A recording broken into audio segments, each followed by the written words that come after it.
नमस्कार मैत्रिणींनो, आज मी तुम्हाला दाखवणार आहे व्हेज कटलेट. हे बनवायला अगदी सोपे आहेत.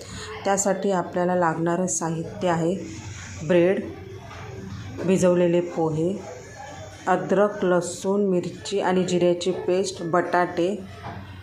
एका भांड्यामध्ये ब्रेड 3 स्लाईस मी घेतलेले आहेत. ते थोडेसे ओलसर करून ठेवायचे आहेत. वाटाणे उकळवून ठेवायचे आहेत. नंतर सर्व साहित्य एका भांड्यामध्ये, मोठ्या भांड्यामध्ये घेऊन त्याच्यामध्ये आपल्या आवडीनुसार मीठ, हळद, गरम मसाला आणि हे वाटाणे टाकायचे आहेत.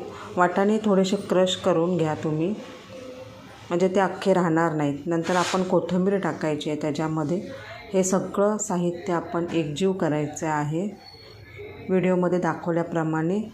त्यानंतर हाताला तेल लावून आपण त्याचे असे चपटे करा किंवा आपल्या आवडीनुसार त्याला शेप द्यायचा आहे. नंतर एका बाजूला आपण तेल गरम करून ते शॅलो फ्राय करायला ठेवूयात. तेल खूप कमी लागतं आणि ही रेसिपी अगदी झटपट होते. एका बाजूने ते शॅलो फ्राय झाल्यानंतर दुसऱ्या बाजूने हे असे पलटी मारून घ्यायचे आणि हे बघा, झाले आपले व्हेज कटलेट.